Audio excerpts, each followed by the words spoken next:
নতুন মামলায় তুরিন আমু আনিসুল শাহজাহান সহ গ্রেপ্তার 7। বিস্তারিত দেখুন অগ্রযাত্রা ডেস্ক রিপোর্টে।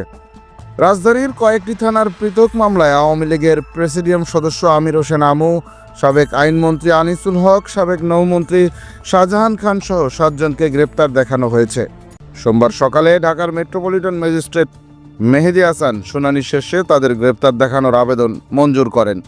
অন্য আসামিরা হলেন সাবেক প্রতিমন্ত্রী জুনায়েদ আহমেদ পলক, কামাল আহমেদ মজুমদার, আওয়ামী লীগের শিল্প ও বাণিজ্য বিষয়ক উপকমিটির সদস্য দিলীপ কুমার আগারওয়াল ও আন্তর্জাতিক অপরাধ ট্রাইব্যুনালের সাবেক প্রসিকিউটর ব্যারিস্টার তুরিন আফরোজ। রাজধানীর শাহবাগ থানাধীন এলাকায় ক্ষুদ্র জুট ব্যবসায়ী মোহাম্মদ মনির হত্যা মামলায় আমির হোসেন আমু, শাহজাহান খান, একই থানাধীন পলিটেকনিক শিক্ষার্থী ইসমাইল হোসেন রাব্বি হত্যা মামলায় আনিসুল হক, জুনায়েদ আহমেদ পলককে গ্রেপ্তার দেখানো হয়েছে।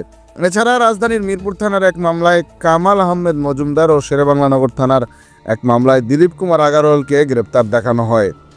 এর আগে মামলার তদন্ত কর্মকর্তারা তাদের গ্রেপ্তার দেখানোর জন্য আবেদন করেন। আদালতে আসামিদের উপস্থিতিতে গ্রেপ্তার দেখানোর বিষয়ে শুনানির দিন 21 এপ্রিল পর্যন্ত ধার্য করা হয়। এদিন শুনানিকালে তাদের আদালতে হাজির করা হয়। শুনানি শেষে আদালত তাদের গ্রেপ্তার দেখানোর আবেদন মঞ্জুর করেন।